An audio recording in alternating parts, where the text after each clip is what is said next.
itu orang-orang yang paginya tepuk tangan waktu Akbar mengumumkan laporan pertanggungjawabannya. Berdiri kan, standing ovation. Nggak nunggu 2 hari, sorenya udah diteriakin waktu Akbar bilang, saya mencalonkan diri untuk jadi ketua umum. Turun. Jadi walaupun ini suara rakyat, habis itu relasi keberpihakannya juga hilang. Patuhnya kepada siapa? Kepada partai politik lagi kan. Kenapa mesti diatur lagi di sana? Telepon ketum, jangan ngomong begitu. Nggak ada lagi beginian. Partai politik tuh tahu diri, lu di belakang lu. Jadi tidak serta-merta kita mensimplifikasi apakah kita kembali ke zamannya Pak Harto Orde Baru atau ke komunis bahkan yang begitu salah paham atau ke Amerika itu salah paham lagi. Jadi kita kembali lagi pada kesepakatan kita bersama dalam bernegara yaitu konstitusi kita.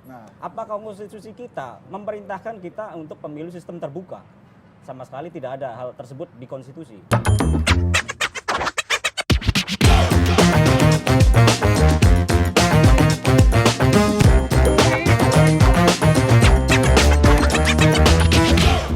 Nah itu dibahas pada waktu risalah amandemen UUD 45. Mungkin senior pasti akan sangat tahu.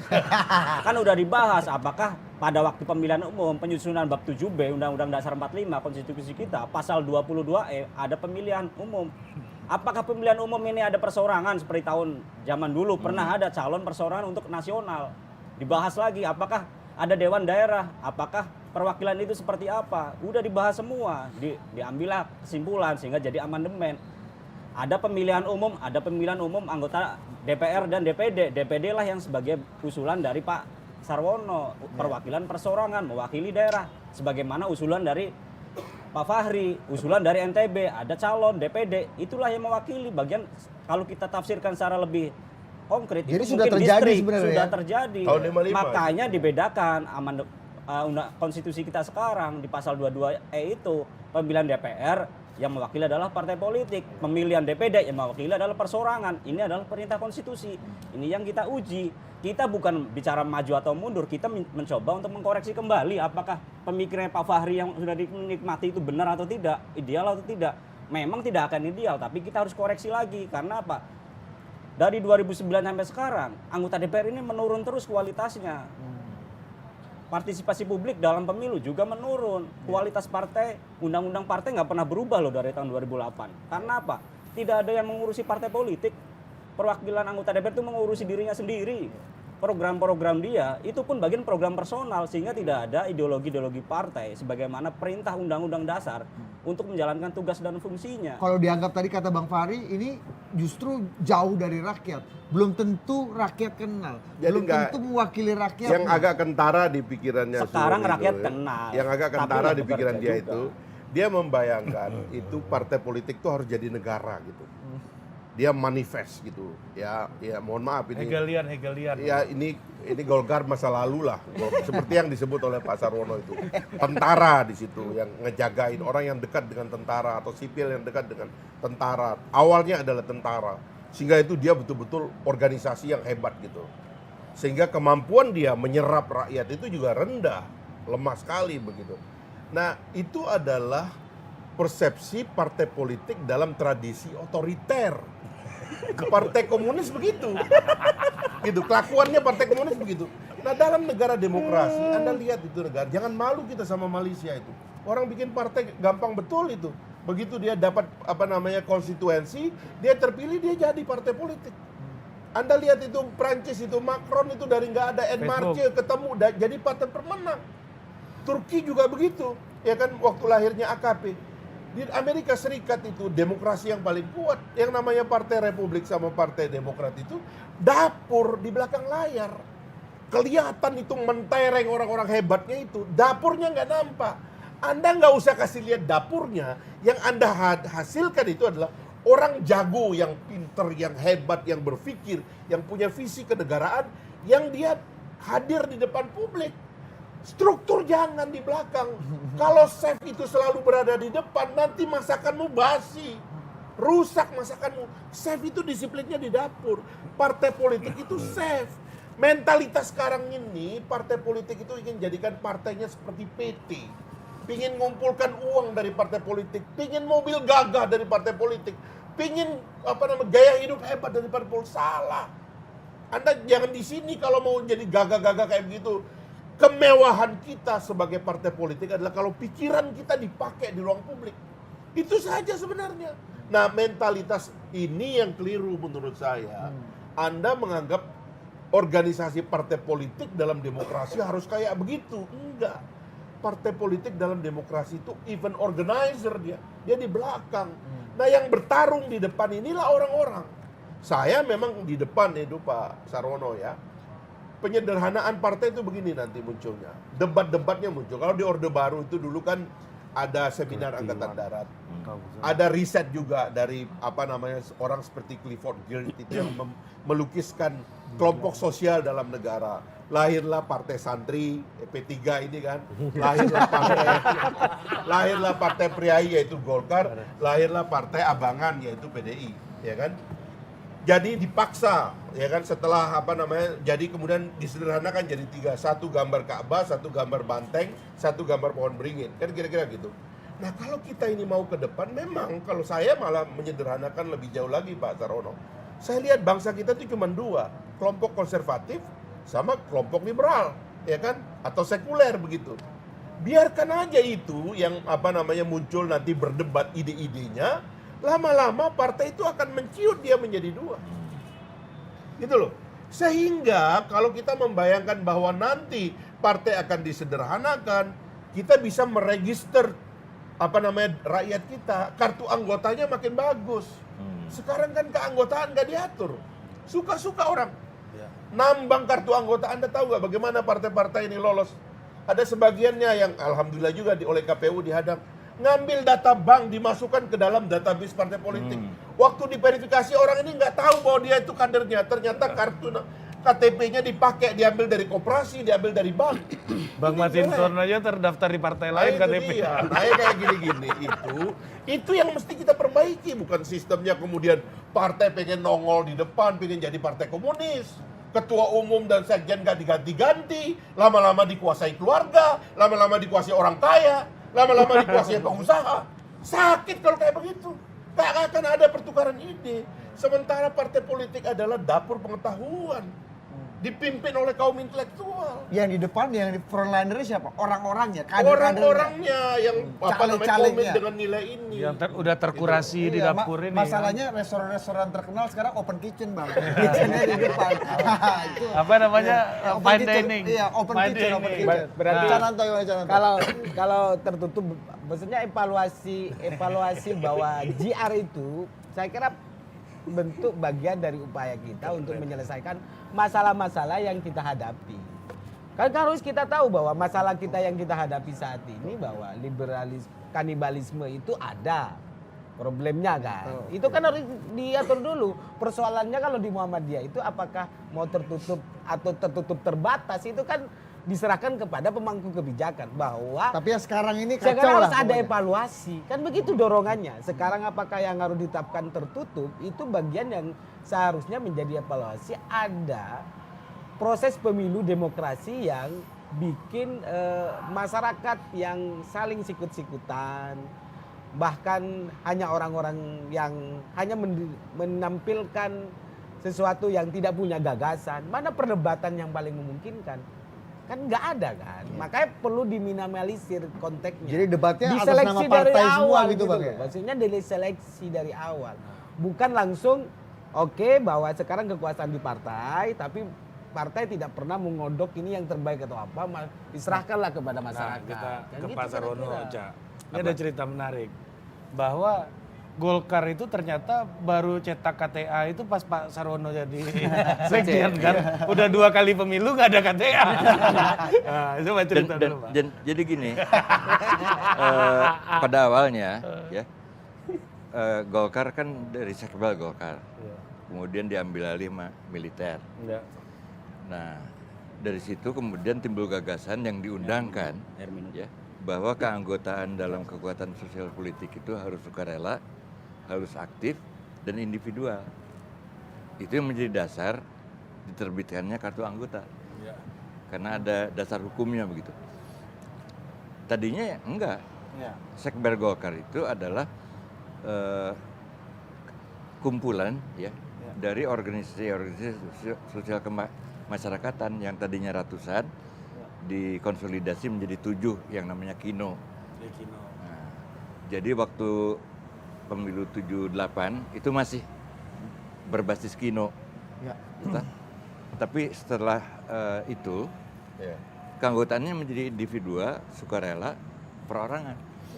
Ya, itu. Dan itu yang kemudian tahapan modernisasinya mengharuskan jalan adanya terus. KTP, KTA. KTA. Udah gitu ada konsep itu didistorsi lagi. Orang dapat KTA kalau dia punya teman di atas. Nah, itu. Akhirnya ini kalau kita evaluasi Pak, misalnya kembali ke masa Orde Baru gitu ya, apakah dengan sistem proporsional tertutup waktu itu ya partai yang bisa menentukan dan tahu betul kader-kader mana yang paling potensial, yang kira-kira cocok dan akan pas ada di posisi-posisi Itu tertentu. kaderisasi itu menciptakan informasi. Nah, Ya. gimana? Oke, collecting informasi dan datanya gimana Pak supaya kita betul-betul tahu right man on the right place dan evaluasinya seperti apa? Ada Apakah sistem orang-orang yang ditentukan laporannya. oleh partai itu Ada sistem laporannya dan ada panitia yang menilai, gitu. Nah itu kemudian masuk ke dalam daftar, katakanlah daftar prioritas. Gitu. Nanti kita tempatkan dia dan dasarnya adalah apa yang disebut daftar jadi. Daftar jadi itu dibuat menurut prediksi berdasarkan pemilu yang sebelumnya. Oke. Nah, kemudian yang diprioritaskan adalah orang-orang yang didaftar jadi itu. Nah Pak, apakah juga misalnya ada kecurigaan atau kekhawatiran kalau dipilih oleh Jakarta, maka kader-kader atau anggota-anggota DPR yang nanti akan dideploy di mana-mana sesuai dengan suara itu akan Jakarta sentris enggak, gitu begini. Pak Sarwono. Kita bikin daftar besar dulu di Jakarta. Daftar besar itu dikembalikan ke daerah. Oh. Gitu. Kemudian disaring. Ya. Daerah diminta untuk mereduksi jumlah yang ditawarkan itu 50%. Balik lagi ke pusat. Dari 50% itu direduksi lagi menjadi misalnya 20%. Balikin lagi ke daerah. Sampai mencapai 2 kali dari nomor kursi maksimum yang ada di daerah. Gitu.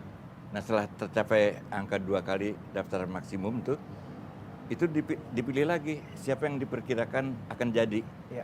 menurut proyeksi pemilu di tahun yang lalu. Nah itu akurasinya lumayan. Nah cuman akhirnya ya yang terjadi adalah keinginan untuk berinovasi itu pudar. Nggak terus ya. Nggak berlanjut. Dan juga yang menarik perhatian saya adalah ketika Golkar tuh terjun pemilu 99, dia kan jadi pemenang nomor 2. Ya. Di atasnya kan PDI ya. Ya, betul. 2004 itu Nomor kan satu. nomor 1. Siapa ketua umumnya? Kan Akbar Tanjung. Ya. Gitu. Dia betul-betul mati-matian bela gitu ya. Betul. Sampai mobilnya dilemparin segala macam, dia tetap ya. Mestinya kan dihargain dia. Ya. Mestinya ketika dia menawarkan dirinya untuk menjadi ketua umum tahun 2004, kan mestinya disambut baik dong. Diteriakin. Ya. Dan kalah lagi pemilihan ya dengan wakil presiden terpilih waktu itu. Ya. Itu orang-orang yang paginya tepuk tangan waktu Akbar mengumumkan laporan pertanggungjawabannya. Berdiri kan, standing ovation. Nggak nunggu 2 hari, sorenya udah diteriakin waktu Akbar bilang, saya mencalonkan diri untuk jadi ketua umum. Turun. Jadi masalahnya adalah apa sih yang menyebabkan persepsi orang itu bisa cepat berubah? Doku. Nggak ada lain. Bahkan di internal partai Pak, ini kita nggak bicara rakyat kebanyakan nih pemilih, ini internal partai. Orang-orang yang tepuk tangan, kasih standing ovation, paginya, sorenya udah nerakin dia. Karena apa Pak? Doku. Iya. Ya, saya Nggak ada nggak- yang bilang gini Pak, kalau pemilu langsung proporsional terbuka itu akan sangat mahal dan nanti ujung-ujungnya anggota-anggota yang terpilih akan koruptif gitu. Emang kalau proporsional tertutup itu, sama aja. nah, itu Risikonya gimana? Pak sama Sarwono aja. ada bayangan nggak soal? Ada pandangan Ya nggak itu soal? artinya mesti ada peluang ya bagi calon individu untuk maju. Tadinya itu di Beda lagi perjuangan. kesempatan Perjuangan. itu Iya. DPD at disiapkan large oleh kalau Pak DPD Sarwono. untuk DPD kan, gitu. Sekarang apa yang terjadi? Ketentuan yang mengatur bahwa seorang anggota DPD itu tidak boleh merangkap sebagai pengurus parpol, itu Cabut. dibuang. Jadi orang parpol masuk lagi ke DPD. Anda waktu itu ini Pak ya anggota DPD dan harus keluar dari Golkar waktu itu Pak ya? Enggak, Itu bukan. sudah keluar. Kalau jadi anggota nggak apa-apa. Nggak boleh jadi pengurus. Oh. Gitu. Kayak Sekarang BUMN. DPD-nya banyak pengurus partai juga. Sekarang partai juga jadi. Iya partai ya, DPR at large ya. Kayak Cananto lah nggak bisa jadi pengurus partai sekarang. Jadi waktu itu ya Hampir lah. saya sih ngandelin Iya. bisa nggak terjadi ada evolusi kelembagaan gitu, untuk penguatan DPD. Iya. Ya nggak bisa juga. Iya. Ini mau kembali ke Cananto lagi. Cak ini nanti kan kekhawatirannya lagi-lagi tadi kata Bang Fahri, rakyat berjarak dengan anggota DPR-nya, rakyat berjarak dengan wakilnya nggak kenal apa konstituennya segala macam dan akan menciptakan politisi akar jenggot. Jadi mengakarnya ke atas gitu, ke elit bukan ke bawah. Bukan gitu. ke samping. Iya. Gimana Cak? Ya tapi kan memang dua-duanya ada kekurangan, ada kelebihannya. Yang sekarang kita hadapi bahwa suara dari rakyat ternyata ada banyak masalah. Walaupun bagi Bang Fahri kan bagi kita aktivis ada kesempatan kan. Tapi juga ada kesempatan juga yang tertutup karena kalau bertarung di tengah pertarungan yang bebas dengan ekonomi yang minimalis, padahal idealisme kuat, itu pasti kan nggak kepilih dengan situasi yang hadir pada kesempatan kali ini kan, begitu kira-kira. Maka yang sangat memungkinkan bahwa sebenarnya di dalam proses demokrasi ini, sebenarnya kekuatan partai itu kan memang sangat dominan, peserta pemilu, penentu di dalam pencalekan dan sebagainya.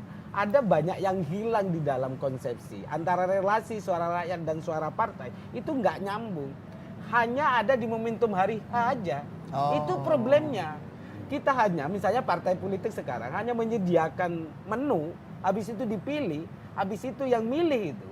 Tidak ada harapan dengan menu lagi. Karena kembali lagi kepada partai yang berkuasa kan. Menetapkan, ada relasinya. Jadi walaupun ini suara rakyat, habis itu relasi keberpihakannya juga hilang. Patuhnya kepada siapa? Kepada partai politik lagi kan. Maka di relasinya sekarang, apakah kita mau bangun kepatuhan partai dari awal sampai akhir? Gitu Sekalian kan? aja maksud Anda, Sekalian. kan? Iya, iya, Bukan hanya partai hanya mencalonkan. Nggak ada yang namanya Jadi kembang plastik aja nih Bang Nggak ada yang namanya Fahri. kepatuhan kepada partai bagi pejabat publik. Nggak ada. Ngapain pejabat publik patuh sama partai buat apa? Abang udah mencontohkan ya. Pikiran aja. Iya. Kalau pikiran Anda diterima, karena gini, begitu Anda masuk ke ruang publik, Anda itu jadi pejabatnya rakyat. Anda menjadi wakil rakyat, Anda menjadi abdinya rakyat. Kalau kata-kata terkenal dari Rizal itu, when loyalty to my country begin, loyalty to my party end, itu maksudnya kalau saya udah masuk ke ruang publik, ruang privat ini hilang, ruang partai itu hilang. Nggak boleh lagi orang tuh dihukum oleh hukum partai. Tiba-tiba partainya bikin pengadilan sendiri, oh itu orang dipecat. Enggak, itu orang sudah punya hukum etik di ruang publik. Di DPR orang tuh punya Mahkamah Kehormatan Dewan. Kalau korupsi ada KPK, ada penegakan hukum. Kalau dia melakukan pelanggaran itu sudah di ruang publik ini sudah ada hukum bagi pejabat publik. Jadi kenapa mesti diatur lagi di sana? Telepon ketum, jangan ngomong begitu.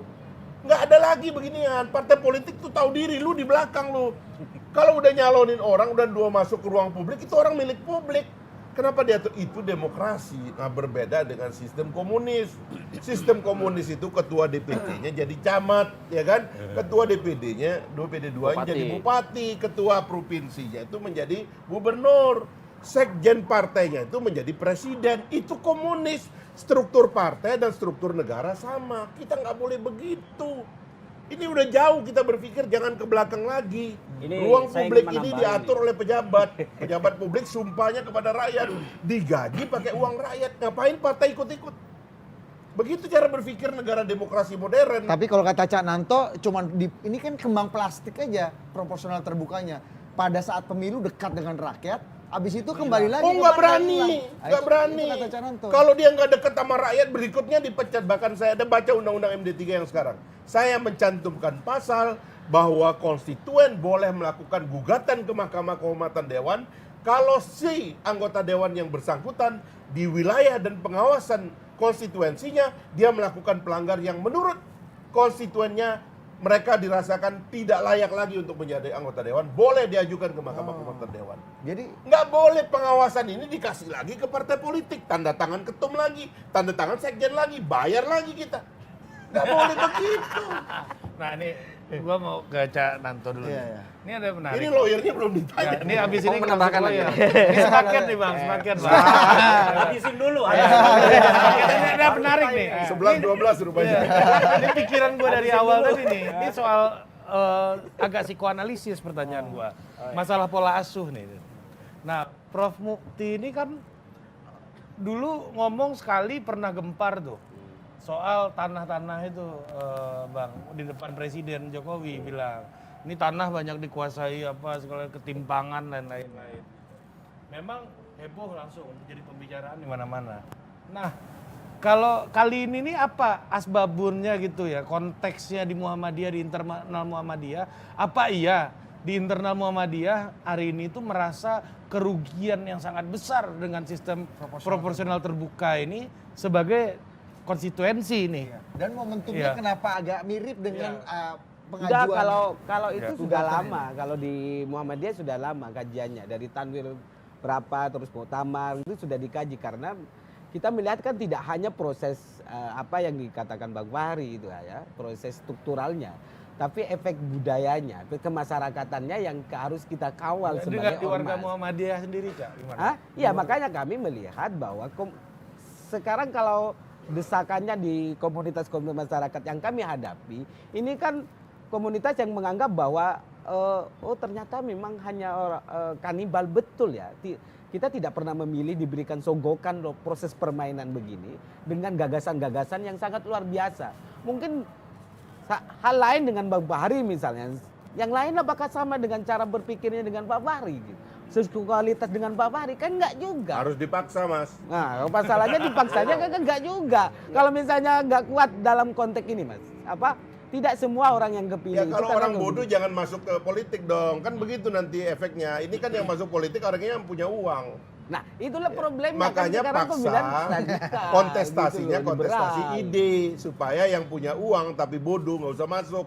Kan begitu cara berpikirnya. masalahnya menu makannya disediakan partai politik apa tuh kan Cananto tadi kan ada menu-menu yang harusnya Iya. harus diambil. Tapi kan memang soalnya sekarang misalnya, sekarang kan kalau asumsi saya, sekarang pemain, sutradara, penentu kebijakan sudah menjadi partai politik gitu kira-kira. Kalau dulu kan dibagilah perannya kan lagi nih. Situasi yang sekarang memungkinkan adalah semua ada hadir di situ.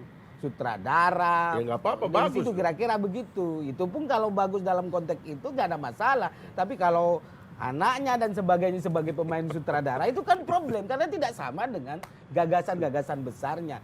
Menurut saya begini bahwa ada psikologis yang harus kami tentramkan sebagai organisasi kemasyarakatan yang harus diusulkan. Nah, ini kan bagian dari usul. Kan nggak ada masalah kalau usul toh. Oh diterima boleh, oke. diterima nggak Gua apa-apa. mau ke Sururudin nih dia. Oh, iya. Ini kan dua senior gua di UI nih. Ya, agak malu kita Wah, mau UI semua UGM nih nih ya. sebenarnya. Mereka lebih harmonis kan Di forum permainannya. ini memang UI lebih banyak. UI semua, ya? Ri. Di forum ini UI memang semua. lebih banyak, tapi UGM yang berkuasa. Iya itu makanya. Karena permainan tiki takanya lebih Kayaknya hanya dua kampus yang ini, apalagi swasta ya. Tapi untungnya ada satu ITB di tengah. Bukan yang ribut UI yang jadi presiden UGM. itu. Makanya kita nggak jadi presiden nih, Bang. Itu dia. Kembali pertanyaan. Om Surur. Ini kan kalau Bang Fahri ini kan kita dengar argumen-argumennya tajam banget. Iya, iya. Karena publik punya back mind Ya. bahwa ini perspektif korban. Iya, iya. Ya kan? Kalau Bang Fahri pernah dizolimi dan perspektifnya korban lah, dan Budi Adiputro ini yang bikin sampai ke pengadilan. Kompor. Nah, kompornya dia nih dari awal. Nah, apakah gugatan ini ya itu datang dari perspektif pelaku? Ya. Kalau Bang Fahri korban, nah apakah ini dari perspektif Ya, ya, ya. pelakunya? Itu, itu sambunya. Maka itu itu pertanyaan awalnya Bang Fahri. Iya. Ini bener nggak ide lu? Iya, Gitu iya. kan, ya nggak, Bang? Makanya kita sambungin Iya. lagi. Ya, gitu. Jadi pertama kita juga perlu koreksi apakah pendapat dari senior kita Pak Fahri itu benar atau salah, atau menyimpang jauh atau sangat jauh. Karena pendapatnya terlalu diametral antara melihat Amerika yang diagung-agungkan menghasilkan tokoh-tokoh yang hebat dengan uang yang tidak sedikit, corong kapitalisme dunia, apakah kita mau muji-muji mereka? Melahirkan Steve Jobs atau apa itu yang kita Di tidak perlu sana nanti bos dulu. memakai uang kampanye ₹1, Paham. $1 Iya. itu masuk bui bos. Tahu, tapi banyak mafia-mafia yang menyuap juga di sana Iya, itu untuk itu. pemilu lewat backdoor Udahlah, yang jelas macam-macam mereka itu. lebih maju lah dari Yang kita. kedua, beliau mendasarkan pada Partai Lu masih Komunis. ngurus Ferdi Sambo tiap hari di TV. Partai Komunis Aduh, ini kan sudah ampun. tidak populer lagi, apalagi mendasarkan pada di Indonesia. Sama sekali tidak pernah terjadi hal tersebut. Jadi pendapat itu merupakan penyelewengan dari gugatan yang kami ajukan. Karena kita konsisten bahwa kita menjaga konstitusi. Platform-platform konstitusi yang sebagai aturan main bersama sehingga tidak ada orang-orang yang mendasarkan pada pikirannya sendiri. Ini kembali ke hal prinsipil ya, melanggar Iya. dan bertentangan dengan konstitusi. Ya? Kami berpendapat, ini pendapat kami nih sebagai pemohon, sebagai pelaku, sebagai korban. Pemohon ya. Iya. Iya, ini bukan lagi cuma biaya mahal, bukan lagi cuma liberalisasi, ini Tapi- bertentangan dengan inkonstitusional. Makanya doi ke MK, Bos. Iya. Udahlah. Makanya Menekankan aja biar dramatis aja bos, Iya. ya kan? Iya. Biar dramatis. Biar agak sinetron. karena ya. itu kita dalam gugatan kita nomor Melanggar 114 konstitusi, itu ya, kita itu lebih menghadirkan suatu hal yang begitu kompleks permasalahan pemilu kita. Jadi tidak serta-merta kita mensimplifikasi apakah kita kembali ke zamannya Pak Harto Orde Baru atau ke komunis bahkan yang begitu salah paham atau ke Amerika itu salah paham lagi. Jadi kita kembali lagi pada kesepakatan kita bersama dalam bernegara yaitu konstitusi kita. Nah. Apakah konstitusi kita memerintahkan kita untuk pemilu sistem terbuka? Sama sekali tidak ada hal tersebut di konstitusi. Yang ada adalah bahwa pemilu untuk pemilihan anggota DPR ya kita padatkan itu untuk memilih lewat partai politik. Kenapa partai politik? Karena partai politiklah jantung dari konstitusi kita yang melahirkan pemimpin-pemimpin dalam setiap jabatan publik. Dari DPR, presiden, wakil presiden, menteri-menteri itu adalah kebijakan-kebijakan yang merupakan negosiasi dari partai politik. Makanya partai politik begitu signifikan di dalam konstitusi kita, diatur dalam beberapa bab secara khusus bagaimana melahirkan jabatan-jabatan di konstitusi itu. Sehingga kita harus konsisten pada konstitusi kita, pemilu-pemilu ini, begitu. Sehingga kita tidak melebar kemana-mana mengandaikan sesuatu yang di luar konstitusi kita. Oke. Memang kerugian-kerugian yang kita alami itu sejatinya itu karena kita tidak tertib pada konstitusi yang menjadi panduan kita untuk hidup Oke. bersama. Ini begitu. kembali ke ini naik satu oktav nih Pak Sarwono nih, kita tadi bicara yang duniawi, ini bicara agak lebih ilahiyah. Definitif. Ukhrawi. Iya, ukhrawi. Ini inkonstitusional, bertentangan pemilu yang terbuka. Anda dulu langsung dipilih oleh rakyat misalnya ketika maju anggota DPD, proporsional terbuka ini adalah bertentangan dengan semangat dan nilai konstitusi dan nilai keindonesiaan tadi. Gimana Pak Sarwono? Gak tahu sih, saya kan orangnya cenderung praktis ya. Ini terlalu abstrak buat saya. Jadi, Iya. dan ini udah malam jadi. Iya, kemampuan memang berpikir sebentar udah lagi kita berkurang. selesai Pak. Ya, ini closing sekalian gitu loh, Pak. Iya. Sekalian closing dari Pak Sarwono. Iya artinya masalahnya terlalu kompleks ya. Seninya adalah menyederhanakan kompleksitas itu tanpa menghilangkan esensi gitu aja. Dan itu perlu diskusi yang panjang memang gitu. Dan perlu dijalani dengan sekian banyak pengalaman suka duka gitu. Bukan hal gampang. Iya. Dan ada cerita lagi tentang Golkar ini. Ah ya, Mantap. asik nih. Mantap kita mau Jadi- dapat cerita-cerita gini, Pak. Abang masih Golkar atau apa? Bandel nih, Pak. Saya menjadi narasumber di Golkar Institute. Iya. Sekber. Sekretaris keluarga bersama. Mas Goro ya, Pak. Jadi ada saat di mana ada elemen dalam militer yang khawatir bahwa Golkar tuh udah tidak bisa lagi dikontrol oleh Cilangkap gitu ya. Apa yang dilakukan oleh mereka? Mereka mencoba untuk menghilangkan memori kolektif dari Golkar. Dengan cara apa? Dokumen-dokumen, arsip-arsip diambil, dimusnahkan. Itu terjadi di zamannya Pak Harmoko.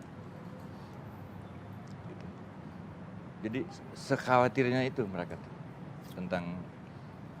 Nah sekarang udah baikan lagi lah. Individu ini, ya. Sekarang udah baikan lagi.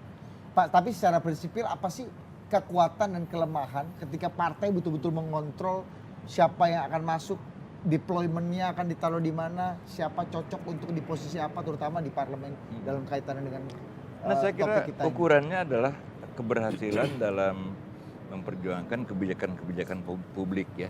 Ada buktinya enggak gitu. Nah itu harus bisa dibuktikan. Dan ini memerlukan apa ya, kontrol juga ya dari banyak pihak untuk to make sure ya bahwa seorang anggota parlemen misalnya itu melaksanakan tugasnya gitu ya. Nah jadi betul yang Bang Fahri katakan tadi, partai itu atau organisasi politik itu dapur gitu ya, nggak boleh kelihatan. Yang kelihatan adalah orang yang dilepas di dapur itu ngapain dia gitu, dan itu yang harus dikontrol. Dan kalau orangnya kemudian tidak becus atau menyalahgunakan kekuasaan atau apa, nah itu kemudian dia harus ditarik gitu. Dan kemudian si dapur itu bekerja lagi untuk memperbaiki situasi, melepaskan produk lain begitu. Kira-kira begitulah. Itu kan kekuatannya. Kalau kelemahannya selama masa Orde Baru ketika semua diatur dan ditentukan oleh Jakarta tadi dan Ya kekuatannya adalah karena di balik strategi demokratisasi itu ada Pak Harto di situ. kelemahannya Pak? Kelemahannya adalah, nah ini pendanaan itu juga dimonopoli oleh Pak Harto. Semua partai atau Golkar aja? Golkar, ya. Dan tapi dia juga melakukannya melalui satu sistem yang menurut saya sih lugas juga pada waktu itu ya. Misalnya ongkos buat DBP itu berapa? Dihitung. Gitu. Ongkos buat Dewan Perwakilan Daerah Provinsi berapa? Dihitung. Menurut apa? Menurut demografinya, luasan wilayah, menurut populasinya, menurut perolehan suaranya, ada matriksnya gitu. Oh dapatnya segini. Dan itu semuanya fungsionaris Golkar itu harus mengandalkan source itu. Kalau dia punya mau sendiri, ya bikin program sendiri, itu urunan dari kantong sendiri, gitu. Karena nggak ada sumber pendanaan yang dari pusat. Nah kalau misalnya kita mau pergi ke daerah, itu ada standarnya. Oh sekjen, kalau sekjen mendampingi ketua umum, dia di business class. Tapi kalau sekjen Sendiri? pergi sendiri, dia di economy class. Uang hariannya segini. Gitu. Dan kadang-kadang ya kita pas-pasan duitnya ya udah satu kamar bisa 2 orang, 3 orang gitu. Ada aturan lagi, tukang ngorok tidurnya belakangan. Gitu. Jadi begitu Tertib suasananya. betul itu ya. Ya kayak pegawai aja Bang. Ya. Ngoroknya masuk buku ya. Ngorok itu masuk dalam matrikulasi ini Udah Bang. nggak ada kebebasan seperti yang Dan juga gini, kalau kami di Golkar itu dulu gini, oh sekjen Golkar punya pengikut. Toh, sekretariat Dewan Pembina punya pengikut. Akhirnya bertarung, jadi rival waktu pemilihan ormas ini, ormas itu. Kita janjian, siapa yang menang akan dapat selamat dari yang kalah, apapun itu Fair bagus. aja. Pak, tapi kalau zaman dulu ketika Jakarta yang menentukan calegnya atau anggota legislatif yang mewakili dapilnya itu dekat nggak sih? Seperti Bang Fahri dekat sama Ya kan orang-orang tadi saya NTB bilang ini? ya, sebelum pemilu ada daftar besar, ya, di mana orang-orang daerah dan dari pusat itu dicampur. Nah daftar itu dilempar ke daerah. Nah daerah yang kemudian mempersempit pilihannya, dikembalikan lagi ke pusat, terus bolak-balik sedemikian rupa sehingga yang final Daerah adalah ini pengurus partai daerah DPD Golkar daerah. itu ada kombinasi nantinya. Dan kalau ada orang pusat nggak pernah ke daerah, nggak dikenal, nggak bakal. Jadi sistem kepartainya jadi internalnya jadi dinamis juga ya, Pak, dipaksa untuk jadi diktator. Nah cuman ya itu, begitu ganti order segala macam, luntur semuanya. Tapi tadi menarik dari Bang Fahri, dengan sistem itu di NTB itu ada caleg atau anggota DPR yang tidak dikenal oleh Nah itu. itu gimana tadi kan katanya prosesnya kan dikembalikan ke daerah, ada banyak yang seleksi nggak daerah. Saya Iya. cuman Rakyatnya nggak bisa kenal. bicara tentang zaman yang saya alamin ya. Iya, iya. Dan kalau lihat trennya itu selalu ada risiko penurunan komitmen, penurunan mutu gitu. Selalu ada. Yang suruh bilang. Menarik karena tadi di tahun 71 ada Pak Harto dan tim sudah meramalkan bahwa ini akan terjadi multi partai. Tapi kemudian di perjalanan berubah. Nah, apa yang membuat itu Orde Baru kemudian agak cenderung tertutup. 98 itu kan bisa dibilang Ini mah kubu revolusi. tertutup, ini kubu tertutup. sebelum 98, Bang? Sebelum 98. Jadi gini, waktu betul Pak Fahri ya, 98. Itu ada dukungan moral, sentimen apa aja yang produk Orde Baru tuh nggak bagus. Iya. Sehingga yang bagus pun Gila. hilang Oh, gitu oke. loh. Oke. Dan orang-orang yang di Golkar tuh Termasuk di Golkar ya? nggak kuat ngelawan itu gitu. Jangan Dan di sini saya lihat yang perlu diacungin jempol itulah kepemimpinan Bung Akbar. Dia mati-matian betul fight gitu buat Golkar. Tapi apa yang terjadi? Ketika dia mencalonkan dirinya untuk ketiga kalinya jadi ketua umum, itu orang-orang yang pagi-paginya kasih tepuk tangan. tepuk tangan, terakin dia supaya turun. Jadi di internal pun bermasalah ya Pak ya? Bermasalah. Padahal itu kader terbaiknya kan? Hmm. Kan kalau katanya pengusung proporsional tertutup supaya kader-kader terbaik bisa duduk ditempatkan di Tapi ya, anggota enggak legislatif. juga. Ternyata Enggak juga. ujungnya apa Pak tadi Pak? Ini. Duku. Doku. Nah, ceng. Dia ada yang Belum ngomong mainnya bahwa cek. Belum ada cek. Oke, kita kasih hikmah dan kebijaksanaan dari sahabat Anies Baswedan dan sekaligus pecinta Presiden Jokowi. Bang Fahri silakan. Bang.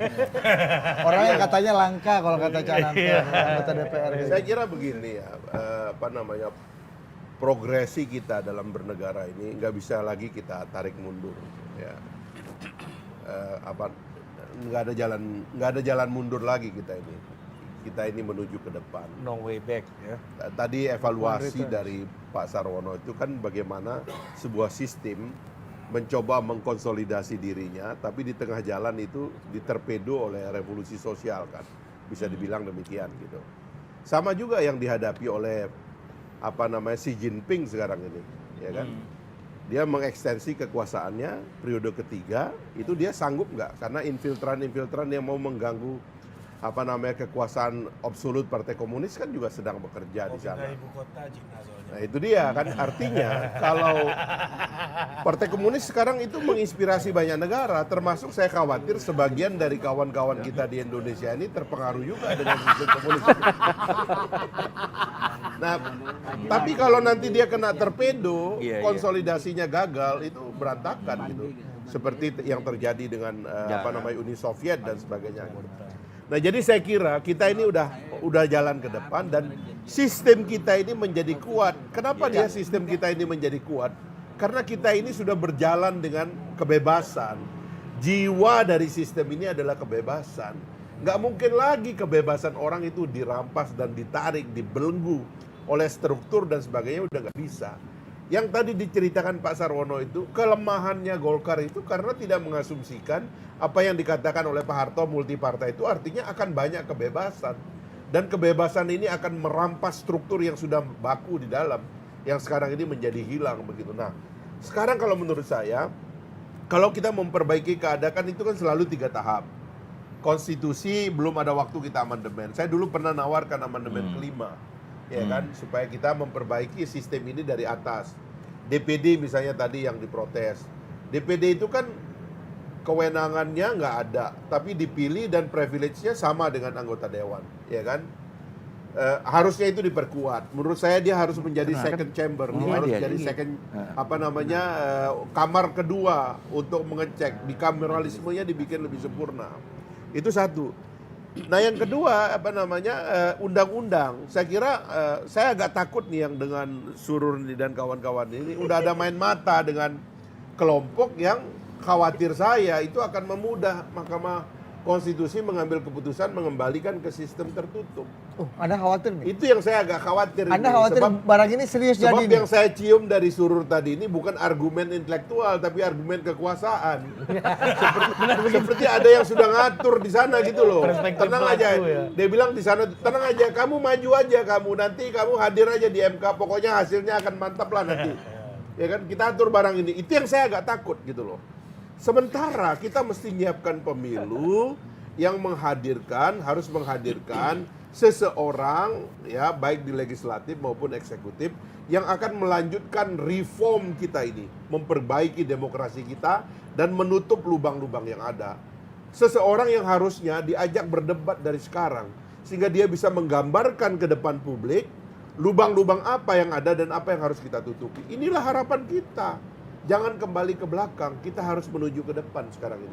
Dan itu adalah ajakan dari Partai Gelora. Ini Masuk ujungnya. barang itu. Ya. Kalau kata Sponsor, ya. kalau kata senior Muhammadiyah Kang Sobari, dugaan itu sama dengan tuduhan dalam politik. Kita kasih Sururudin Ya, ditutup oleh pembacaan doa dari Muhammadiyah. kita tutup secara Muhammadiyah. Ya. Ya, silakan. Doa kunut nanti Kak. Masih hafal beliau, masih hafal. Madura.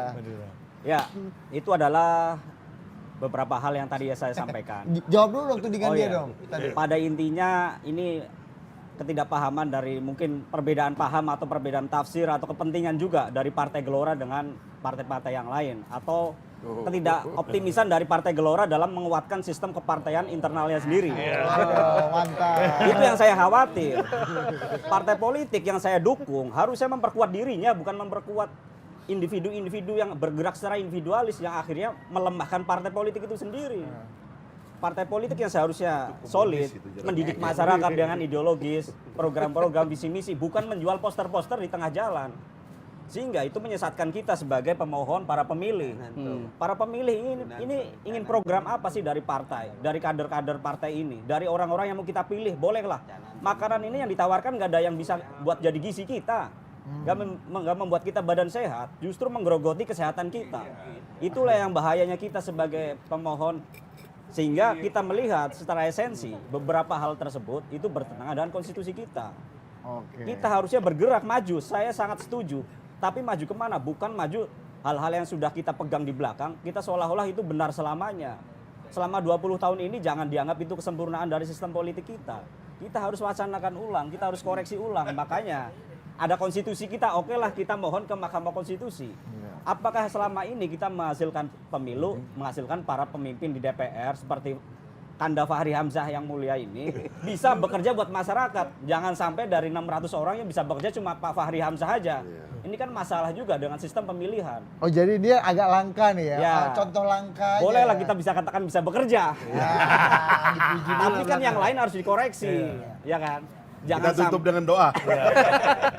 Ada hak jawab nggak? Ada Oleh karena itu kita mohon ke Mahkamah Konstitusi sebagai puncak dari perdebatan semua hal di negara kita kita. serahkan kepada Nai Ya, Solomon begitu. di sini ya. Begitu.